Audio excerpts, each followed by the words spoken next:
नमस्कारम साथियों, जैसा कि आप सभी को पता है कि RSCIT की आगामी एग्ज़ाम अगस्त में होना प्रस्तावित है।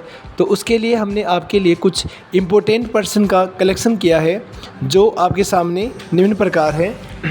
सबसे पहला पर्सन, MS वर्ड 2010 में आपको कौन सा मेन्यू टेप फ़ॉन्ट शैली बदलने की अनुमति देता है, जिसमें हम भाषा शैली चेंज कर सकते हैं, जिसे हम फ़ॉन्ट शैली कह दें या फ़ॉन्ट्स कह लें या फ़ॉन्ट फैमिली कह दें। तो ये सब चीज़ें होम टैब में आती है। विंडो 10 में टास्क बार का मूलभूत स्थान कहाँ होता है? विंडो 10 में टास्क बार नीचे की तरफ आती है, यानी कि बॉटम में आती है। प्रश्न नंबर 3, MS वर्ड में कौन सी बार पर दस्तावेज का नाम दिखाता है? MS वर्ड में प्रोग्राम का नाम कहाँ आता है? ये प्रोग्राम का नाम आ रहा है अपने पास, ये कहाँ आता है? तो MS वर्ड में या किसी प्रोग्राम में प्रोग्राम का नाम टाइटल बार पे आता है। ऑप्शन नंबर सी होगा इसका। ऐसी कुंजी जो किसी फंक्शन को चालू या बंद करती है उन्हें क्या कहा जाता है? तो ऐसी कुंजी जो फंक्शन को चालू करती है, जैसे नंबर लॉक होता है तो नंबर को बंद करती है, नंबर को ऑन करती है। कैप्स लॉक होता है, इसके अलावा स्क्रॉल लॉक होता है। इन तीनों को, नंबर लॉक, कैप्स लॉक और स्क्रॉल लॉक, इन तीनों को टॉगल कीज कहा जाता है। तो ये फंक्शन को चालू करती है और बंद करती है, तो इसका आंसर होगा toggle keys. C separate VMOU, separate RSCIT, separate file dot BMP dot में से इसका अर्थ क्या है? इसका अर्थ पूछा अपन से, इसका अर्थ क्या होता है या ये किसको प्रतिनिधित्व कर रहा है? तो इसका आंसर होगा सेपरेट। MS पावरपॉइंट 2010 में उपयोगकर्ता स्लाइड शो के दौरान स्लाइड संख्या 4 पर जाना चाहता है, डायरेक्ट 4 पर जाना चाहता है, तो निम्न में से शॉर्टकट की प्रयोग, तो 4 दबा के एंटर दबा दो आप। 4 प्लस एंटर, 4 पे जाने के लिए 4 के साथ एंटर, 5 पे जाने के लिए 5 के साथ एंटर। प्रश्न संख्या 7, कौन सा एक एप्लीकेशन प्रोग्राम है जिससे शिक्षक सीधे शब्दों में व्याख्यान देने व ब्लैक बोर्ड पर लिखने की तुलना में अधिक गतिशील तरीके से अपने व्याख्यान को पेश कर सकते हैं? तो वह होता है आपका MS PowerPoint, MS Word, Excel, Access और पावरपॉइंट। MS पावरपॉइंट में प्रेजेंटेशन बहुत अच्छे तरीके से किया जाता है, इसलिए टीचर्स वगैरह MS पावरपॉइंट का यूज़ करते हैं। यदि आप MS एक्सेल 2010 में प्रिंटिंग के दौरान सभी प्रश्नों पर पंक्तियों कॉलम दोहराना चाहते हैं तो आप प्रिंट टाइल्स का प्रयोग करते हैं। प्रिंट टाइल्स, सभी प्रश्नों और पंक्तियों की कॉलम को दोहराने के लिए हम प्रिंट टाइल्स का प्रयोग करते हैं। विंडोज़ में उपलब्ध एप्लीकेशन सॉफ्टवेयर है जो चित्र को बनाने या संपादन करने में उपयोग आता है, तो चित्र बनाने के लिए पेंट का प्रयोग करते हैं। MS पावरपॉइंट 2010 में स्मार्ट आर्ट ग्राफिक्स किस में उपस्थित होता है? तो स्मार्ट आर्ट होता है इंसर्ट टैब में।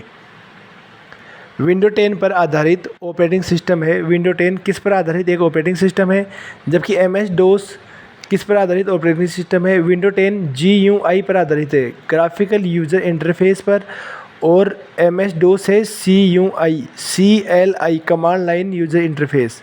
इसका आंसर ए सही हो जाएगा। Input output system software, application software, इनमें से कोई नहीं। विंडो 10 GUI पे काम करता है, ग्राफिकल यूज़र इंटरफेस, और MS DOS काम करता है CLI, command line user interface. CLI, command line user interface. Window 10 में स्नैप असिस्टेंट का उपयोग किस हेतु किया जाता है? तो स्नैप असिस्ट होता है स्क्रीनशॉट वगैरह लेने के काम में आता है। आप एकाधिक विंडोज़ के साथ एकल स्क्रीन पर एकाधिक ऐप्स चला सकते हैं, यानी आप एक विंडो के एक दस्तावेज लिख सकते हैं, अपनी द्विस्टेट फीड को दूसरे में देख सकते हैं, और इसी तरह आप और भी देख सकते हैं। आप अपने PC को अपनी आवाज़ में नियंत्रित कर सकते हैं, आप किसी डिवाइस पर कहीं किसी अपनी फाइलें प्राप्त कर सकते हैं, आप वीडियो कॉल कर सकते हैं। नहीं, इसका आंसर ए सही हो जाएगा। एकाधिक ऐप चला सकते हैं या दस्तावेज लिख सकते हैं, स्क्रीनशॉट ले सकते हैं। Google drive, Microsoft one drive और वन ड्रॉप क्या होता है? गूगल ड्राइव वगैरह ये सब क्लाउड स्टोरेज सर्विसेज होती है, क्लाउड स्टोरेज सर्विसेज। विंडो 10 में विंडोज़ डिफेंडर क्या है? Real time antivirus, real time antivirus, computer game recovery, real time antivirus. Paragraph को दाएं बाएं दोनों मार्जिन से दूर ले जाने के लिए किसका प्रयोग करते हैं?